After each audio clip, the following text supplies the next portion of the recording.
വാസുടാ മുരാരി തന്ത്രി എന്ന് പറഞ്ഞ ഒരാളെ ഒരു 16 വയസ്സുകാരിയെ പ്രേതബാധ ഈ പ്രേതബാധ ഉണ്ടോ?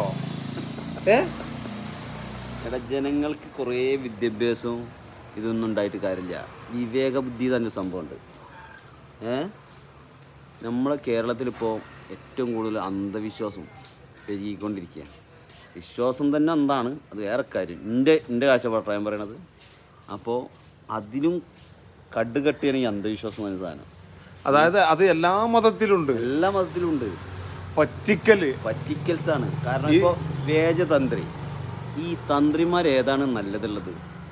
ഇപ്പൊ ഇനിയിപ്പോ ഒറിജിനൽ തന്ത്രി എന്ന് പറഞ്ഞ സാധനത്തിനാണല്ലോ നമ്മളെ ഇവിടുന്ന് ശബരിമലയിൽ സ്വർണം കട്ടത്. അപ്പൊ അവർക്ക് തന്നെ ദൈവത്തിൽ വിശ്വാസമില്ല. ദൈവത്തിൽ വിശ്വാസമുള്ള ആരെങ്കിലും മറ്റുള്ള ആളൊരു മുതലെടുക്കുവോ?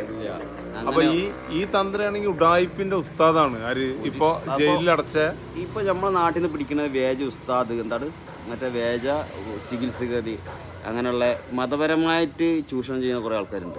ഒരുപാട് പണിക്കന്മാര്, അങ്ങനെയൊക്കെ ഉള്ള ഒക്കെ ഈ മതവിശ്വാസം ചൂഷണം ചെയ്തിട്ട് പറ്റിക്കുക. അന്ധമായ ഈ ഈ പാവങ്ങളെ അവരെ കൊണ്ടുപോയി അറിവില്ലായ്മ മുതലെടുക്കുക.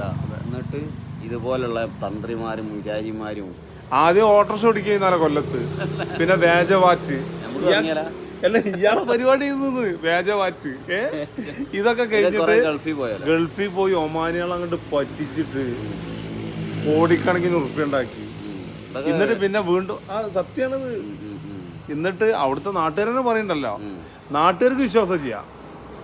ഈ പുറത്തുനിന്നുള്ള ആൾക്കാരെ ഒരു പ്രായപൂർത്തിയായ ഒരു പെൺകുട്ടിനെ എങ്ങനെയാണ് ഇയാളെ റൂമിൽ ഒറ്റക്ക് കയറ്റി വിട്ടത്? പിന്നെ മാതാപിതാക്കളെ ശരിക്കും അവരെയാണ് അറസ്റ്റ് ചെയ്യുന്നത്. ഇയാളെ കൂടെ തന്നെ മാതാപിതാക്കളെ അറസ്റ്റ് ചെയ്യും. അപ്പൊ ഇനി അടുത്ത ഒരു വീഡിയോയിൽ കാണാം ഞാനും വാസുകേട്ടനും.